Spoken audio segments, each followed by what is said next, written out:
Ganesh Chaturthi special healthy tasty मेवा पाक के स्वादिष्ट लड्डू। ये इतने टेस्टी लगते हैं कि आपके हाथ और मुंह रुकने का नाम ही नहीं लेंगे। और इसे बनाना तो इतना आसान है कि मिनटों में फटाफट बनकर तैयार हो जाता है।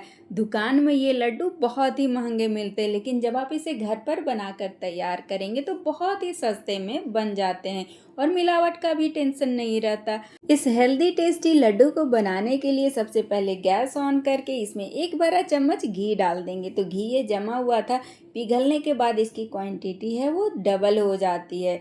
अब इसमें हम 1/3 कप यानी कि 1/3 कप बादाम डाल देंगे और यहाँ पर 1/3 कप ही मैं काजू डाल रही हूँ, दोनों बराबर बराबर मात्रा में। आप चाहे तो कम ज़्यादा भी ले सकते हैं, यहाँ पर अपने हिसाब से जो चीज़ आपको जैसी पसंद हो उस हिसाब से आप ले सकते हैं।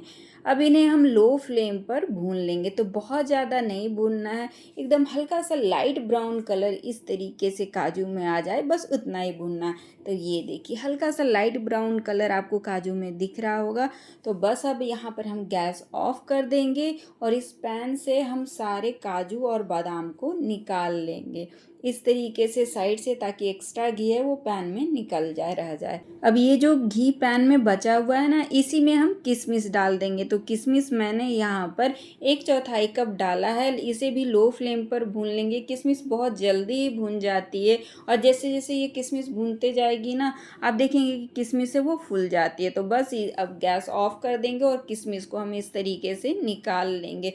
बहुत ज़्यादा नहीं भूनना है, नहीं तो किशमिश जल जाएगी और टेस्ट अच्छा नहीं आएगा। अब यहाँ पर मैंने 1 कप मखाना लिया, ये कटोरी 1 कप के बराबर है। बचे हुए घी में ही यहाँ पर हम मखाना भी डाल देंगे। अगर आपका घी ख़त्म हो जाए पैन में तो आप दोबारा फिर से डाल लीजिए। मैंने पहले ही पूरी चीज़ों को भुनने के बराबर घी डाल दिया था। तब मखाने को भी यहाँ पर हम अच्छे से भून लेंगे। मखाने को इतना भूनना है कि जब ये ठंडा हो जाए, इसे हम तोड़े ना तो आराम से टूट जाए, ये मैश हो जाए। तो यहाँ पर देखिए मखाना भी अच्छे से भून चुका है, तो इसे भी हम प्लेट में निकाल लेंगे। और यहाँ पर मैंने 1 कप ग्रेट किया हुआ सूखा नारियल लिया, जिसे कि गरी भी बोलते या फिर कहीं खोपरा भी बोलते हैं। अब इसमें 1 टेबल स्पून तिल भी डाल देंगे और इसे लो फ्लेम पर हम हल्का भून लेंगे, बहुत ज़्यादा नहीं। आप चाहे तो इसमें मगज के बीज या कद्दू के बीज भी डाल सकते हैं, जो आपको पसंद हो। तो नारियल भून चुका है, तो इसे पैन से हम दूसरे प्लेट में ट्रांसफ़र कर देंगे। और यहाँ पर देखिए मखाना है वो अच्छे से भून चुका है, एकदम मैश हो रहा है, टूट रहा है अच्छे से। अब हम इस भुने हुए काजू बादाम को एक मिक्सर के जार में डालकर इसे दरदरा कर लेंगे। पल्स मोड में मिक्सर को चला ले, जिससे कि ये दरदरे हो जाएंगे। अगर किसी और चीज़ से आप इन्हें दरदरा कर सकते हैं, कोई और सुविधा हो इस तरीके से दरदरा करने की, तो आप उस तरीके से कर सकते हैं।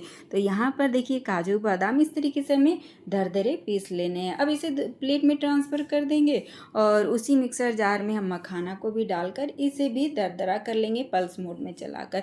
तो आप काजू बादाम मखाना को एक साथ में नहीं पीसे, इससे क्या होगा कि मखाना वो पाउडर बन जाएगा जब आप काजू और बादाम को दरदरा करेंगे उतनी देर में। अब इसमें नारियल और तिल को भी डाल देंगे और इन सारी चीज़ों को आपस में अच्छे से मिक्स कर लेंगे। और जब आप इन्हें भूनें तो भी इन सारी चीज़ों को एक साथ नहीं भूनें, अलग अलग भूनें, क्योंकि एक साथ भूनेंगे तो कोई चीज़ तो भून जाएगी, कोई चीज़ कम भुनेगी, कोई जल जाएगी, इस तरीके से होगा।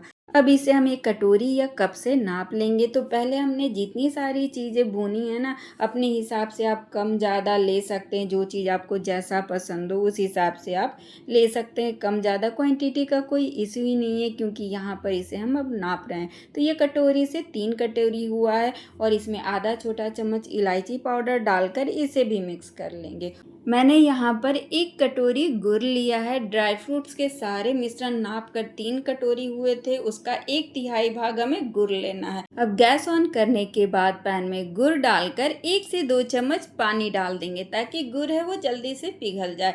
तो जितनी भी क्वांटिटी में आप लड्डू बनाए, ड्राई फ्रूट्स के मिश्रण को आप पहले नाप ले और उसका 1/3 भाग आप गुड़ डालें। गुड़ या चीनी जिस भी चीज़ से आप बनाना चाहते हैं बना सकते हैं। गुड़ से बनाने से हेल्दी भी लड्डू बनते हैं और टेस्टी भी ज़्यादा लगते हैं। तो गुड़ पिघल जाने के बाद इसे 3 से 4 मिनट और उबाल लेंगे। इसकी चिपचिपी चाशनी हमें सिर्फ बनानी है, 1 या 2 तार वाली चाशनी नहीं बनानी। इस गुड़ को पकते हुए लगभग 4 मिनट हो चुके हैं, तो अब गैस ऑफ करके इस गुड़ के चाशनी को ना इस ड्राई फ्रूट्स में डालकर इन सारी चीज़ों को आपस में अच्छे से मिक्स कर लेंगे।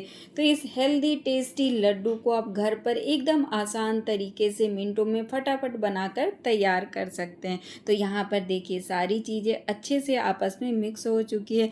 एक प्लेट में मैंने यहाँ पर थोड़े से पिस्ते रखे हैं जिसे कि आगे मैं यूज़ करूँगी। अब यहाँ पर जिस साइज़ का आपको लड्डू बनाना हो ना उस हिसाब से मिश्रण ले और इस तरीके से मुट्ठी बांधते हुए इसे लड्डू बना ले। अगर हाथ में हल्के से चिपक रहे हों तो हाथ में घी लगाकर चिकना कर ले। उसके बाद लड्डू के ऊपर इस तरीके से हम पिस्ता को लगा लेंगे जिससे कि लड्डू देखने में और भी अच्छे लगे। आप चाहे तो पिस्ता को पहले भी डाल सकते हैं, जैसे कि बाकी ड्राई फ्रूट सारे डालें उसी तरीके से। ये हमारा Ganesh Chaturthi special healthy tasty मेवा पाक लड्डू बनकर रेडी है। पूजा हो, त्योहार हो या फिर ऐसे भी कभी भी बनाए खाएं, मिनटों में बनकर तैयार हो जाता है और मिलावट की टेंशन भी खत्म। लड्डू को मैं तोड़ के दिखाती हूँ, ये देखिए एकदम स्वादिष्ट लड्डू बनकर तैयार होते हैं। तो फिर देर किस बात की, आप भी बनाएं खाएं एंजॉय करें। मिलते हैं नेक्स्ट रेसिपी के साथ।